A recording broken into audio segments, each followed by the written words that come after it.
오늘 차량 통제가 차량 통제 때문에 의원님들 도착이 좀 늦어졌습니다.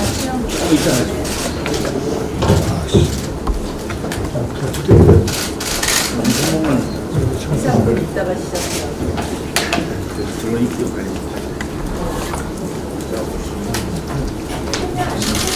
그냥 앉아서 그냥 옆에 놔두고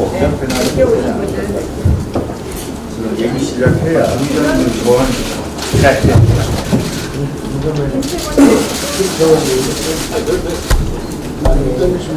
나오면 옆에는 놔두고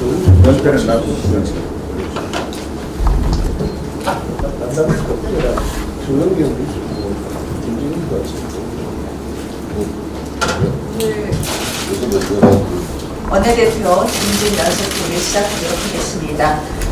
오늘 임시 의정 원내수정 대통령 기념일입니다. 국회에서도 행사가 있고 저희 원내대표단도 오늘 상해로 가서 임시 의정 행사를 합니다. 이 조국의 해방과 독립국가 건설만을 바라던 우리 경제 기업들의 그 정신을 되살리겠습니다. 오늘 문재인 대통령께서 방미길에 오르십니다. 2차 미북 협상 결렬과 북한의 심상치 않은 핵활동 징후 등 한미 간에 논의해야 할 현안이 많습니다. 아무쪼록 이번 정상회담에서는 큰 성과가 있기를 바랍니다. 이번 한미 정상회담의 가장 큰 숙제는 바로 한미 간의 상호 신뢰 회복이다 이렇게 생각합니다. 한미 군조 분열의 그런 우려를 인식시키는 한미 정상회담이 되기를 기대해 봅니다. 최근 국내에서는 물론 한국 정치권에서도 한미 동맹 위기론이 확산되고 있습니다. 주요 한미 연합훈련의 종료 또는 축소에 따른 불안감도 큽니다. 인도태평양 전략을 지향하는 미국과의 이견으로 한미간 갈등이 확대된다는 지적도 있습니다. 문재인 정부가 한미 정상회담을 앞두고 어제 발언한 것을 보면 대북 제재 틀을 유지하겠다 이런 발언을 해서 다소간의 비교적 차분한 모습을 보이고 있는 건 아닌가 이런 분석도 해봅니다. 하지만 그 진정성은 여전히 의구심이 있는 부분이 있습니다. 문재인 대통령이 추구한다는 이른바 굿 이너프 딜은 미국이 추구하는 비핵화와 여전히 평행선을 밟고 있습니다. 이번 정상회담을 통해 미국의 생각을 바꿔보겠다는 의도라면 오히려 역효과가 날 수 있습니다. 미국을 설득할 생각을 하지 말고 미국과 함께 북한을 설득해야 합니다. 트럼프 대통령 입장을 바꾸려 하지 말고 김정은 위원장의 생각을 바꾸려 해야 합니다. 우리에게 필요한 것은 good enough deal이 아닌 finally good deal입니다. 선 비핵화 후 협력입니다. 그것만이 최종적으로 좋은 딜입니다. 이번에도 트럼프 대통령을 찾아 북한의 입장을 불문한다면 북한 비핵화는 물론 한미 동맹마저 파국으로 치달을 수 있습니다. 북한의 최종적이고 완전하게 검증된 비핵화를 이끌어내는 방법을 찾는 것이 정상회담의 과제입니다. 회담이 성공적으로 끝나더라도 문제는 여전히 남습니다. 미국 행정부와의 충분한 공감대 형성이라는 외교적 성과 뒤에는 곧바로 북한의 반발과 비난이 따라붙을 수 있습니다. 바로 여기서 문재인 정부가 또 한 번 흔들릴 수 있다고 생각합니다. 회담 후 북한과의 대화가 한미 간 약속과 충돌해서는 안 된다는 말씀을 드립니다. 그렇게 되면 동맹도 잃고 비핵화도 실패하게 됩니다. 이번 방미를 통해서 한미동맹을 다지고 또 북한의 비핵화를 위한 묘책을 찾기를 바랍니다. 재벌 공격하면서 남편은 재벌 기업 사건 수임하기, 멀쩡한 집 두고 관사 들어가서 불법 대출로 부동산 올인 투자, 문재인 정권 주요 인사들의 상상 초월 돈벌이 방법들이 국민들을 아연실색하게 합니다. 그런데 더 놀라운 분이 등장했습니다. 그것도 무려 대한민국 헌정질서의 최후의 보루, 헌법재판소의 헌법재판관 후보자 이미선 후보자입니다. 오늘 인사청문회가 예정되어 있습니다. 어제 말씀드렸습니다만 자신이 재판을 맡은 소송의 당사자인 건설사의 주식을 13억 원어치가량 보유해 심각한 공정성 시비가 있었습니다. 그런데 그뿐만이 아니었습니다. 이 후보자의 남편이 특허법원 판사 재직 시절 역시 모기업 주식을 보유한 상태에서 해당 기업 소송을 11건이나 맡았다고 합니다. 2,700억 원대 계약 체결 공시 직전 6억 5천만 원어치의 주식을 매수해 사전 정보를 입수해 투자한 것 아닌가 하는 의혹도 나옵니다. 한마디로 억소리 나는 신종 투자 방법입니다. 그런데 단지 새롭고 특이해서가 문제가 아닙니다. 심각한 위법성 그리고 부도덕성입니다. 헌법재판관 후보자의 행위로는 도저히 믿겨지지 않습니다. 주식을 보유한 회사의 재판을 맡는다는 것 자체가 법관으로서의 최소한 양심과 자질이 의심됩니다. 이런 분에게 최고의 존엄과 권한이 부여된 헌법재판소의 재판관을 맡기는 것은 불가능합니다. 그것 자체가 헌법에 대한 모독입니다. 인사청문회가 열리긴 하겠습니다만 과연 의미가 있나 하는 생각입니다.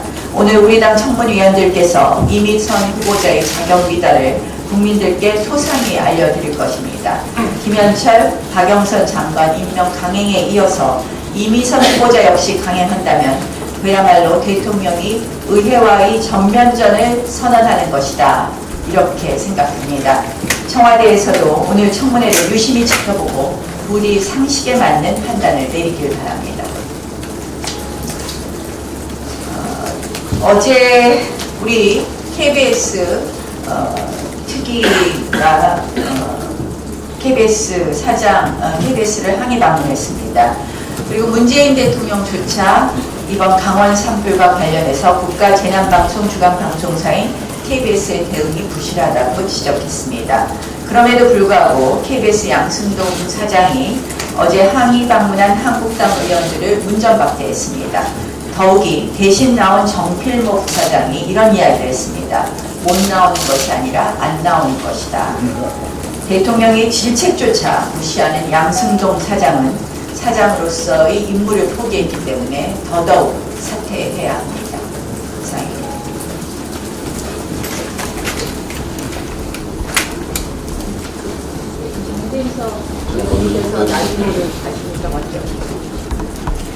귀찮은 시간 때문에 제가 먼저 말씀을 좀 드리겠습니다. 4대 강보 파괴저지 대책 특위위원장 정진석 의원입니다. 오늘은 저희 특위에서 전남 나주의 죽산보 현장을 방문합니다. 26일 오후 2시 의원회관 대회의실에서는 특위 주최로 4대강 대토론회를 개최해야 합니다. 5월 2일 오후 2시 서울 역갑 광장에서 시민단체인 4대강보 파괴저지 범국민연합과 함께 10만 군중 집회를 개최하고 청와대까지 행진할 계획입니다. 어제 MBC PD수첩이 4대강 가짜뉴스 그리고 정치인이라는 제목의 1시간짜리 프로그램을 내보냈습니다. 저는 이 프로를 다 보고 나서야 타이틀에 등장하는 정치인이 바로 저라는 것을 알았습니다. PD수첩에 등장하는 정치인 정진석은 민주당이 다수를 장악하고 있는 공주시의회를 주물러서 공주보 파괴 반대 결의안을 이끌어내고 민주당 소속인 공주시장도 사실상 고철거에 반대하도록 만들고 가짜뉴스로 공주지역의 농민과 이장님들을 마음대로 동원하는 그야말로 엄청난 괴력의 소유자였습니다. 저는 가짜뉴스를 생산한 적도 농민들을 뒤에서 조종한 적도 없습니다. 가짜뉴스는 오히려 공주보 철거 반대 투쟁을 못마땅하게 여겨온 PD수첩에 의도적이고 편향된 보도가 바로 가짜뉴스입니다. PD수첩은 억지를 부리고 있습니다. PD수첩은 환경부 산하 4대강 조사평가 기획위원회의 주장을 금과 옥조 성경 구절처럼 받들고 있습니다. 환경 전문 기자인 조선일보 한삼희 수석 논설위원은 4대강 조사위원회의 보해체 경제성 평가는 거의 조작 수준이다. 보고서를 보고 놀라서 입이 다물어지지 않았다라고 했습니다. 4대강 조사평가위의 보해체 결론은 답정조, 즉 답을 정해놓은 조사 결과입니다. 공주보를 건설하는데 1,051억 원이 들었습니다. 공주보에서 예당저수지까지 도서로를 건설하는데 1,100억 원이 추가로 들었습니다. 2,151억 원이 들어간 시설을 부수는데 또 532억 원이 듭니다. 2,700억 원을 들여서 공주보를 부수고 나서 얻는 경제적 이익이 도대체 무엇입니까? 이번 PD수첩 보도의 잘못된 사실관계를 바로잡겠습니다. PD수첩은 공주보의 공로가 철거된다는 주장은 가짜뉴스라면서 출발하고 있습니다. 공주보 철거 논의가 어떻게 진행되어 왔는지 PD수첩은 전혀 모르고 하는 소리입니다. 4대강 조사위원회가 공주보 철거를 사실상 결정한 단계에서 공주시장이 공주보를 철거해 공도구가 사라지면 새로 다리를 뒀는데 1,000억 원이 더 든다. 이렇게 공식적으로 이의를 제기한 것입니다. 그러자 4대강 위원회는 보는 부수고 공도구는 살리는 방식으로 가겠다라고 후퇴했습니다. 공주보에 한번 가보십시오. 보와 공도교는 철근 콘크리트로 연결된 한 덩어리입니다. 이 시설물에 하부를 때려 부수고 공도교를 살리면 안정성이 확보되겠습니까? 공주보의 공도교는 아마도 세계 최초의 공중부양 다리가 되고 말 것입니다. 환경부는 하부 구조를 철거한 상태에서 공도교의 안정성이 유지될 것인가를 검토할 용역을 공개 발주했습니다. 그런데 단 한 개 업체도 응모하지 않았습니다. 환경부가 원하는 답을 내놓았다가는 나중에 감옥 간다는 것을 모두가 알기 때문입니다. PD수첩은 공주보 부여보의 보개방으로 인근 지역에 물 부족이 발생하지 않았다고 강변하고 있습니다. 사실과 다릅니다. 보개방으로 비닐하우스에 어려움을 겪는 농민들이 많습니다. 강물 수위가 낮아지면서 지하 수위가 더 밑으로 내려가고 있습니다. 본격적인 농사철을 앞두고 농민들은 속이 타들어가고 있습니다. 농민들은 지금 당장 보수문을 내려서 담수를 해야 한다고 주장합니다. 공주보 주변의 생계를 이어가는 농민보다 더 공주보의 필요성을 절감하는 사람이 누가 있겠습니까? PD수첩은 제가 농민들, 이장님들을 뒤에서 조정해가지고 보호 파괴 반대 운동에 나서겠다라는 식으로 주장합니다. 한 발 더 나아가 공주의 농민들과 주민들은 피해 보상을 한 푼이라도 더 받기 위해 공주보 파괴 반대 운동에 나서고 있다고 보도했습니다. 모두 사실이 아닙니다. 분명히 말씀드립니다. 공주의 농민들과 주민들을 모욕한 부분에 대해서 PD수첩의 사과를 공개 요구합니다. PD수첩은 물이 빠진 금강의 모래톱에 들어오는 한 남자를 한참 동안 비추어줍니다. 보를 모두 파괴해서 4대강의 자연성을 회복해야 한다고 주장합니다. 자연성이 도대체 무엇입니까? 과거 공주의 금강은 실개천같이 쫄쫄쫄쫄 강물이 흘렀습니다. 바지를 걷고 건너는 강이었습니다. 홍수천에 물난리가 났습니다. 서울 시민들이 바라보는 푸려놓은 한강, 잠실과 신곡에 설치된 두 개의 수중보 때문입니다. 그 덕에 물이 풍성하게 넘쳐 흐르는 것입니다. 한강의 자연성 회복하기 위해서, 모래톱 살리기 위해서 두 가지 볼을 때려 부수자는 주장이 가당키나 한 것입니까? 박원순 시장도 당초에 그런 계획을 세웠다 철회하지 않았습니까? PD수첩은 과학을 외면하고 녹조란대라는 미신에 집착하고 있습니다. PD수첩 제작자들에게 제가 당부드립니다. 여러분이 만든 프로그램에 달린 시청자의 댓글을 한번 읽어보십시오. 뇌송성 구멍탕이라는 괴담으로 광우병 파동을 일으킨 PD수첩이 웬 가짜뉴스 타령이냐? 국민이 외면한 MBC 저녁 메인 뉴스 시청률 1%, 애국가 시청률만도 못하다. 왜 공주시장과 제가 PD수첩의 인터뷰 요청을 거절했는지, 왜 국민들의 마음이 MBC를 떠났는지 한 번쯤 곰곰이 생각해 주시기 바랍니다.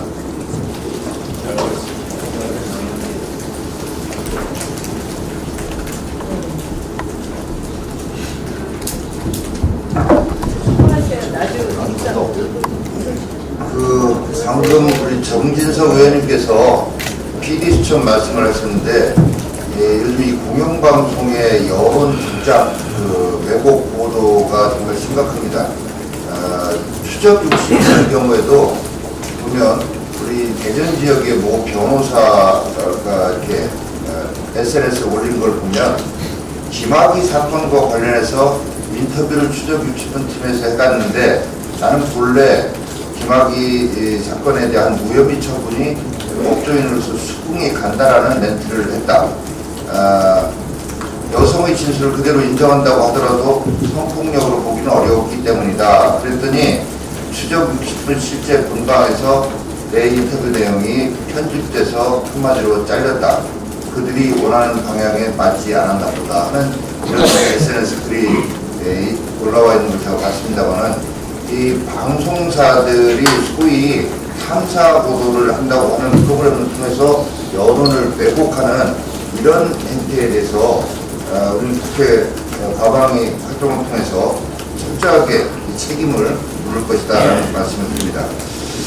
오늘 통계청이 3월 고용 동향을 발표를 했습니다. 그리고 일부 언론에서는 고용률이 올라가고 고용 상태가 대단히 개선된 것처럼 벌써 뉴스를 내보내고 있습니다. 그런데 이 결국 고용률 0.2%포인트 상승했다라고 하지만 내용을 들여다보면 정말로 걱정스럽게 이를 데 없습니다. 늘어난 것은 노인 일자리 사업이라고 할 수 있는 보건 및 사회복지 서비스업 일자리 늘어났습니다. 60대 이상에서 일자리 늘어났습니다. 50대에도 일부 늘어났습니다. 그러나 30대와 40대에서는 무려 25만 명 일자리가 25만 개의 일자리가 감소됐습니다. 그리고 제조업에서는 10만 8천 명의 10만 8천 개의 일자리가 오히려 줄어들었습니다.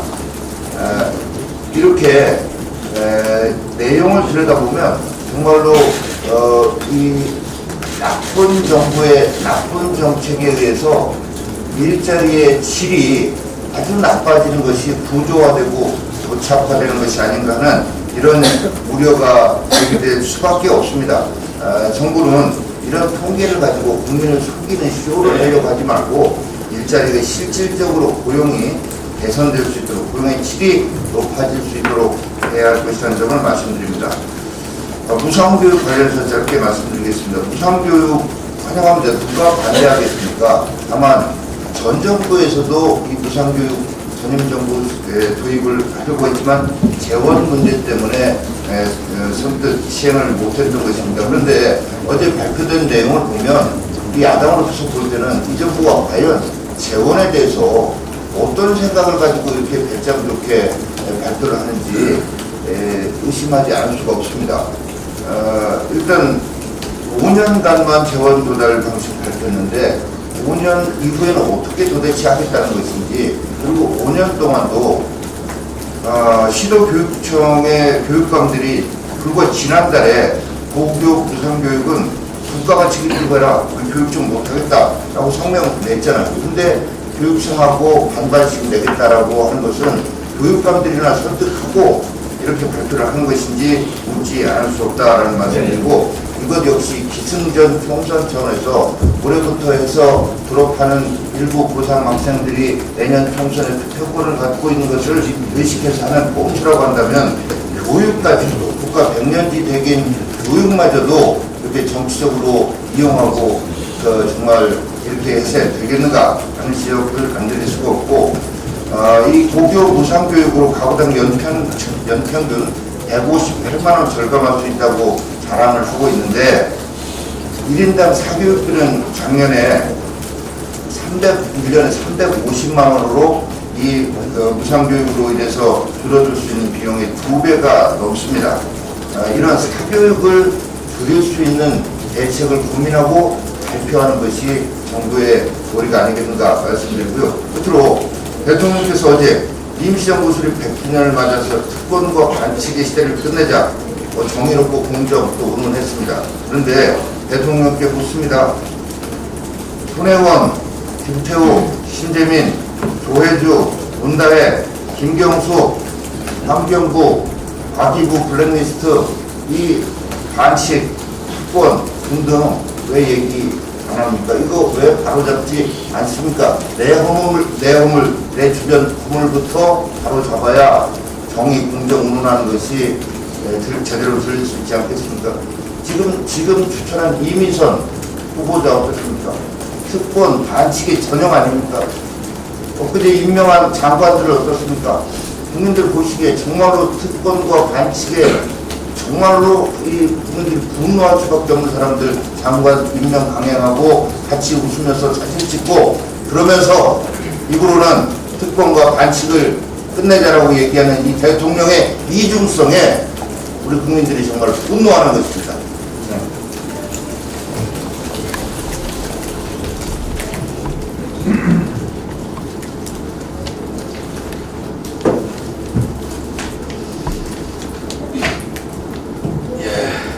이주영 의원입니다. 장관들 인사검증에 실패에도 불구하고 문재인 대통령이 조국 민정수석을 문책하지 않고 깊게 싸고 도는 것은 검찰 사법개혁에 대한 그의 역할론 때문이다 라고 얘기를 하고 있습니다. 하지만 나는 깨끗한데 너희들만 더럽다 그런 자세 가지고는 결코 개혁에 성공할 수가 없습니다. 개혁은 자기 희생을 무릅쓰는 그런 감동을 보여줄 때에 성공할 수 있는 겁니다. 문 대통령이 뜬금없이 내리는 수사지휘를 우리는 몇 차례 보았습니다. 인도 국빈 방문 중에 내린 계엄문건에 대한 내란 음모죄 수사지휘, 전 정권에 대한 보복 겨냥했다고 합니다.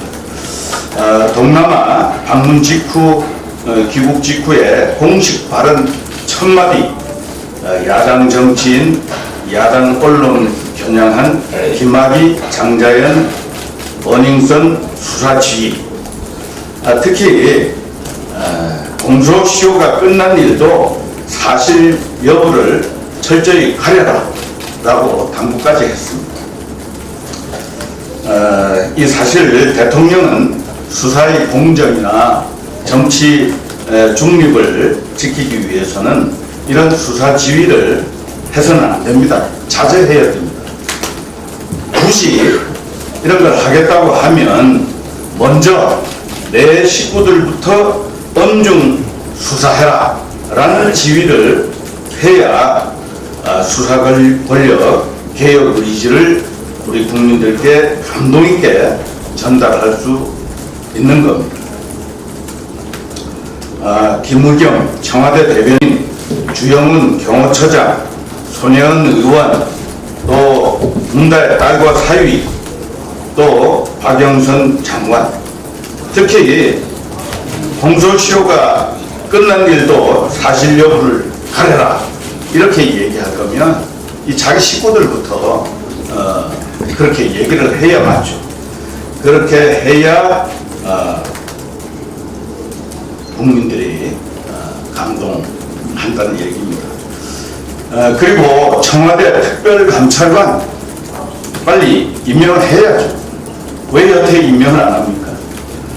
그래서 내 식구들을 철저히 감찰하는 일, 그래서 내 주변부터 부패 척결을 해나가겠다 이렇게 모범을 보이는 것이 대통령 개혁 의지의 진정성을 보이는 것이다 하는 점을 명심해야 합니다.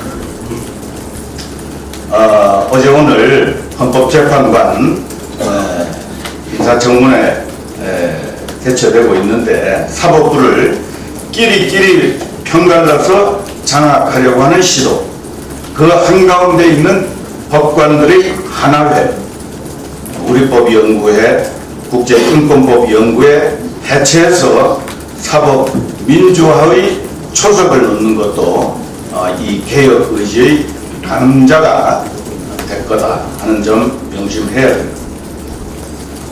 그리고 이제 한미 정상회담 앞이기 때문에 제가 한 말씀 좀 드리겠습니다. 한국의 역할, 그 방향은 첫째 한미동맹 강화, 두 번째 한미일 공조, 세 번째 북한을 설득하는 노력 동반, 이게 이제 그 방향이 되어야 됩니다. 이런 일들을 위해서 가장 먼저 해야 할 일이 1년 5개월 전입니다. 2017년 11월 7일 서울의 한미 정상회담 당시에 트럼프 대통령으로부터 직접 제안받았던 인도 태평양 전략의 동반자로 함께 하겠다는 답을 이번 정상회담에서 내놓아야 된다는 것입니다. 여기서부터 한미동맹과 한미일 공조에 대한 신뢰를 얻을 수 있고, 한국의 중재안을 내놓는다고 하더라도 거기에 힘이 실릴 수 있다 하는 점을 강조해드립니다. 이상입니다.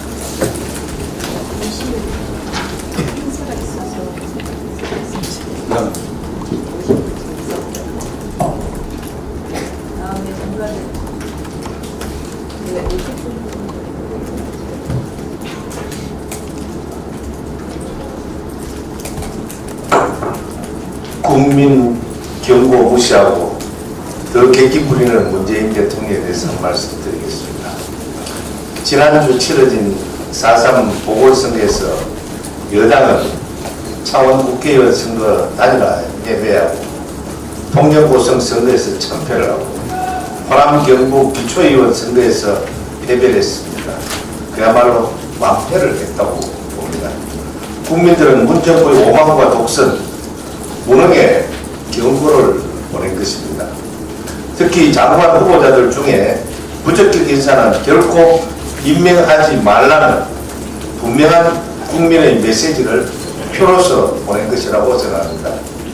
그제 대통령은 박영선, 김현철 두 장관의 임명을 강행했습니다. 일주일도 채 안 돼 민심을 무시해버렸습니다. 무시를 넘어 더욱 객기를 부렸다고 생각합니다. 인사부실에 대한 대통령의 사과 한마디는 고사하고 부실 책임 민정수석, 인사수석에 대한 경질을 요구하는 국민과 야당의 목소리는 응감생심이었습니다. 청문보고서 채택 없는 공직자 임명 강행이 2년도 채 안 된 문정부에서 벌써 지난 정부를 넘어섰다고 썼습니다. 농단 세력을 청산하겠다던 문정부의 더 심한 농단과 폭정에 국민들은 기가 차서 헛웃음을 보내고 있습니다. 문 대통령은 지금이라도 국민들의 사과하고 민정수석과 인사수석을 당장 경질해야 할 것입니다. 고 조양호 회장의 급서가 남긴 메시지를 잠깐 말씀드리겠습니다. 한진그룹 조양호 회장의 피부에 S감을 금할 수 없습니다. 선대에 이어 수석 보고의 창업 이념을 실천하며 대한민국 발전에 공이 크셨던 고 조양호 회장의 명복을 빕니다. 조 회장의 비보 소식에 경제계에서 상속세가 다시 회자가 되고 있습니다. 재계와 많은 스카들은 한국의 상속세 제도가 기업가 정치를 훼손한다는 지적을 꾸준히 제기해 왔습니다. 현재 한국 기업 대주주의 상속 및 정년을 통한 경영승계에 대해 65%라는 세계 최고 수준의 세율을 적용하고 있습니다. 이러한 과도한 세부담에 대해서 합리적 방안이 필요하다는 목소리가 높습니다. 아예 내지 말라는 것이 아니라 부담을 줄여줌으로써 원활한 경영권 승계를 통해 기업이 지속가능한 가치 창출을 도모하고 경영 활성화에 기여하도록 하자는 것입니다. OECD 국가의 상속세 및 정년세의 최고 세율은 평균 26.3%, 한국의 절반도 안 됩니다. 세부담은 대기업만의 문제가 아니라 중소 중견기업은 더 감내하기 어렵다고 생각합니다. 본의원이 발의한 안을 포함해서 기업 상속 공제 대상 기업을 확대하고 세율 인하 등의 법안들이 발의되어 있습니다.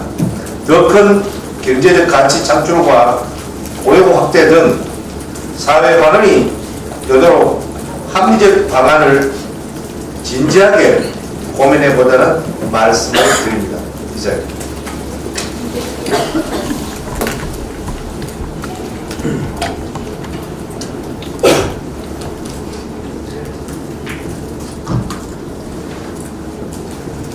대통령이 특권과 반칙의 시대를 끝내자라고 얘기했지만 이것은 말뿐입니다. 실제로는 정반대를 하고 있습니다. 대통령이 솔선수범해서 내로남불을 부추기고 있고 아나무인 표리부동을 실천하고 있습니다. 김현철, 박영선 두 장관을 임명한 것은 오만과 독선의 행태입니다. 인사청문 제도 자체를 스스로 무력화시킨 것입니다. 지금 거론되고 있는 이미선 헌법재판관 후보자도 마찬가지입니다. 자신이 주주인 기업의 재판을 맡았고 남편 오충진 변호사는 판사로 근무할 때 아모레퍼시픽 소송을 맡으면서 아모레 주식을 사 모았습니다.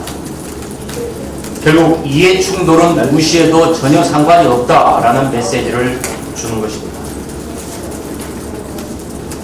주영은 대통령 경호처장도 마찬가지입니다. 관행상 5급이나 6급인 대통령 운전기사를 3급으로 특혜 임용을 시켜줬습니다. 그리고 시설관리팀 소속으로 여성 직원을 뽑아놓고는 자기 관사의 집안 도우미로 활용하겠습니다. 그런데도 아무런 일 없이 지금 지나가고 있습니다. KBS는 국가 재난방송사인데 정치 프로그램 오늘 밤 김제동을 방영한다면서 산불특보 대응을 매우 부실하게 했습니다. 그리고 그에 따라서 한국당 의원들이 가서 사장 면담 요구를 하는데 부사장이 나오고 양승동 사장은 못 나가겠다라고 배째라를 하고 있습니다. 민노총도 마찬가지입니다. 지난번 국회를 무단 침입을 했고 그에 따라서 경찰 기자를 폭행한 것에 따라서 경찰 조사를 받고 있는데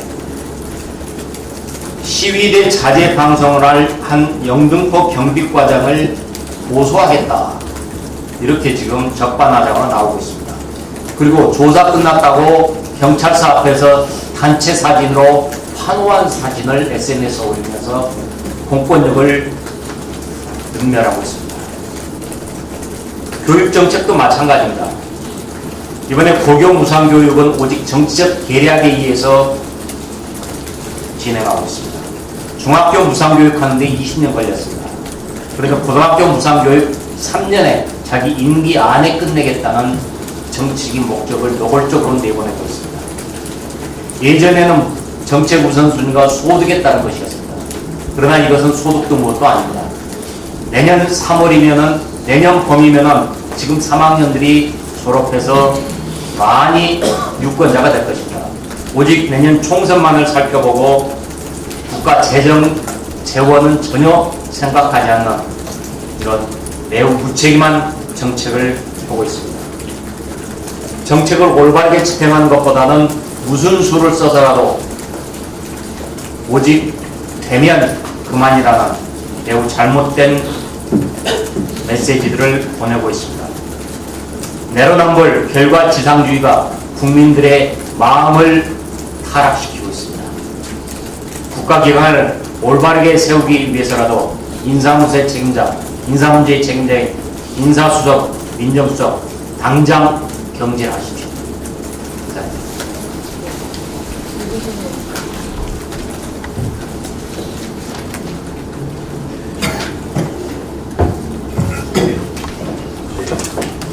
이준영입니다. 지난 8일 문 대통령은 국회 청문 보고서 없이 내로남불, 막말, 부동산 투기 등으로 질타를 받은 김현철, 박영선 등 장관 후보자를 임명 강행한 바 있습니다. 문재인 정권은 민심은 안고하지 않은 채 국정을 마이웨이로 독선과 오만으로 끌고 가고 있습니다. 김현철 통일부 장관은 홍보 기코 쇼, 씹다 버린 껌, 감염된 준비 등 차마 입에 담지 못할 막말 발언으로 논란이 있었던 데다 수차례에 걸쳐 다음 계약서 작성 등 후보자로서 인격적으로 도덕적으로 부적격 후보자로 낙인 찍힌 바 있습니다. 금강산 관광 중 북한군 총격으로 사망한 박왕자 씨 사건에 대해서는 통과 의례라고 하고 천안함 연평도는 우발적 사건이라는 취지로 말한 과거 발언 등으로 미뤄볼 때도 통일부 장관으로서 대북 간 안보 간의 심각한 결격 사유를 가진 분입니다. 이런 많은 결함에도 문재인 정부가 통일부 장관 임명을 강행한 이유는 국제사회 여론에 개의치 않고 오로지 남북 경협과 대북 제재 해제를 밀어붙일 적임자로 판단했기 때문입니다. 벽창호와 답정너라는 말이 있는데 여기에 딱 부합한다고 할 것입니다. 이런 와중에 문재인 대통령은 오늘 출국해서 내일 워싱턴 DC에서 북미 대화 재개와 한반도의 완전한 비핵화 등을 놓고 트럼프 미국 대통령과 정상회담을 진행할 예정입니다. 지난 하노이 미국 정상회담은 한마디로 총체적 결렬로 판명이 났습니다. 이 회담을 통해서 얻은 유일한 수확은 북한의 비핵화의 정의와 미국의 비핵화의 정의가 다르다는 것을 확인한 것이라고 하겠습니다. 문 대통령은 지난 하노이 회담에서 이른바 굿 이너프 딜을 이야기를 하고 있습니다. 그런데 딜이란 것은 양국이 협상할 때 서로 협상력이 있는 카드를 갖고 있는 경우에는 해당이 되는 말인데 북한은 비핵화 이외에는 협상력이 있는 카드를 가지고 있지 않기 때문에 사실은 딜이라는 말을 저는 쓸 수도 없다고 생각합니다. 오히려 통첩이라든지 수락이라는 말을 대처를 해야 우리가 미국 정상회담에서 얻어낼 수 있는 여러 가지 정상회담을 기대할 수 있을 것입니다. 미국 조야 언론에서는 한미 동맹의 균열이 생기고 있다는 말이 심심치 않게 나오고 있습니다.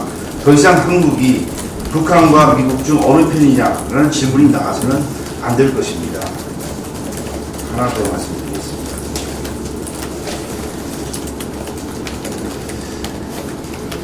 제가 지난 4월 1일 정론관에서 기자회견을 통해서 발표한 바와 같이 우리나라 선박인 루이스호는 작년 4월 이후 수차례 목적지를 싱가포르와 베트남 하이퐁 등으로 신고하고 우리나라 정유 제품을 싣고 출항했으나 마린 트래픽에 따르면 싱가포르나 베트남에는 기항하지 않고 동중국의 공해상 등에 머물렀던 것으로 나타났습니다.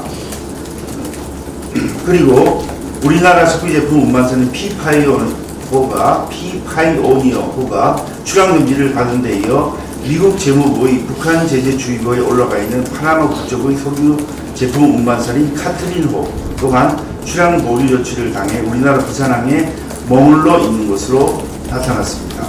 아까 말씀드린 루이스호는 2017년 이후 우리나라에서 총 27차례에 걸쳐서 정유 제품 16만 5천 톤을 싣고 나간 것으로 드러나고 있습니다. 피파이오니어, 카트린, 루니스호 이외에도 우리나라에는 선박간 관적에 관여한 라이트하우스 원모와 코티오, 또 북한산 석탄 운반에 관여한 탤런트 에이스호 등 총 5척의 선박이 억류 또는 출항 보류 조치를 받아 묶여있는 상태입니다. 이처럼 대북 제재 위반 혐의 사례들이 수도 없이 드러나고 있고 밝혀지지 않는 사례까지 합치면 북한산 석탄의 반입이나 국내산 정유 제품의 공해상 반적 등과 같은 대북 제재 위반 또는 위반 의심 행위가 얼마나 행행하는지 알 수 없습니다. 이대로 방치하다가는 정작 우리 기업이 미국의 세컨더리 보이콧의 대상이 될 수 없습니다. 정부 무능함을 더 이상 방치할 수 없습니다. 국회에서 공청회, 특검, 국정조사 등을 통해서 무엇을 얼마나 숨기고 또 얼마나 많은 양의 석탄 얼마나 많은 양의 정유제품이 의혹 속에 있는 것을 이번에 반드시 밝혀야 한다고 생각합니다. 당에서도 관심을 가지고 총력을 기울여주시기를 이 자리를 빌어 말씀드립니다. 사건들이 별건 제일 대상이 될 수도 있습니다. 부장님. 그렇다고 있습니다.